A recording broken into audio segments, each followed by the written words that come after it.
Hey there guys, welcome to Dinos Vault once again. Today I'm checking out the Bajaj Pulsar 150 DTSi, a bike that transformed the commuter-friendly mindset of the average Indian biker and allowed him to experience the true essence and joy of motorcycling.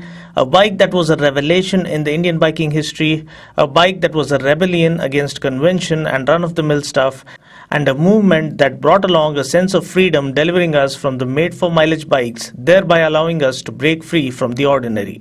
Launched in 2001, little would have Bajaj realized that brand Pulsar would go on to become a nationwide phenom and every other kid's dream bike, and what has eventually turned out to become a mania all across our nation.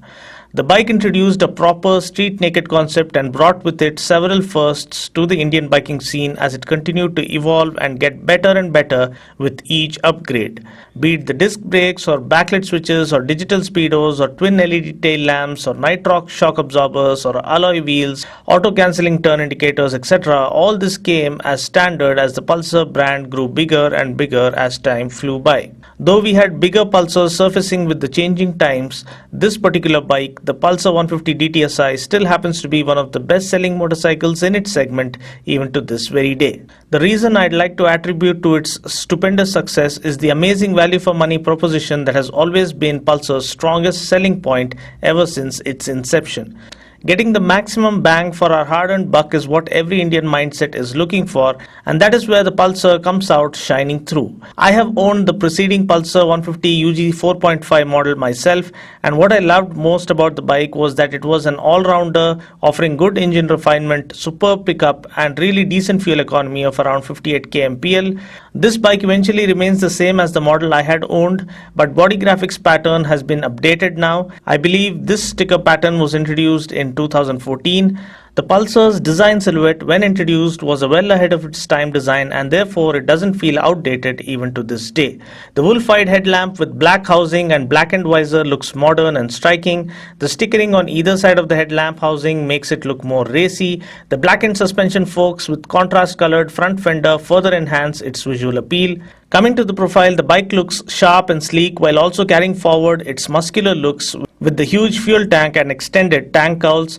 I wasn't a great fan of the decal work for the previous model, but I believe this model gets appropriate decal work that managed to highlight the sharpshooter design of the bike. The bike's exhaust, featuring Bajaj's patented exhaustic technology, is tapered upwards to go with the sleek design of the bike.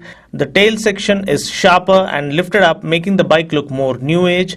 At the back, the twin LED strips are a signature design element of the Pulsar franchise and look superb. The seat, I believe, is the longest and the most spacious one in its segment.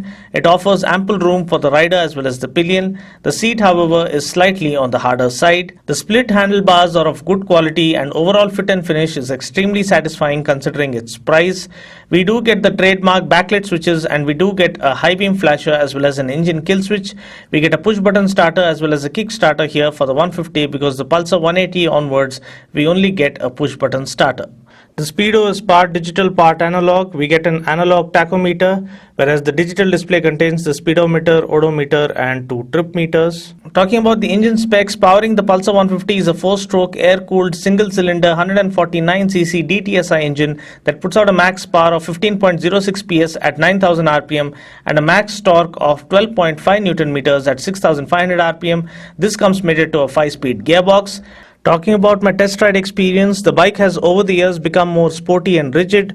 The power was bumped up a few years back slightly to take on its strongest rival, the RTR 160. Even the suspension is slightly stiffer now to prevent easy bottoming out and to hold good at higher speeds. The clutch is slightly on the harder side. The throttle response is crisp and the pickup is quite satisfying. The engine is nice and refined and the gearbox is smooth too. Talking about the brakes, we get a 240mm disc up front and a 130mm drum brake at the back. Braking performance is quite satisfying. Talking about the suspension, we get telescopic forks with anti-friction bush up front and a 5-way adjustable nitrox shock absorbers at the back. The suspension, as I mentioned before, is slightly on the stiffer side. Talking about the wheels and tires, we get 17-inch wheels and we get a 100/90 rear tire. The great good news is that Pulsar 150 now gets tubeless tires, which I believe was long overdue. Other noteworthy specs include a ground clearance of 165 mm, which holds good for Indian road conditions. Seat height is 785 mm, which shouldn't be a problem for shorter riders. Fuel tank capacity is 15 liters, which is decent enough. Talking about the mileage, as a former Pulsar 150 owner, I used to get around 58 kmpl, which I believe is exceptionally good for a 150cc bike. Price ex showroom Hyderabad for the Pulsar 150 is rupees 73,586. So that's pretty much it for now. I just hope you found this video useful. Until next time, this is Dino saying ciao, take care, God bless and ride safe.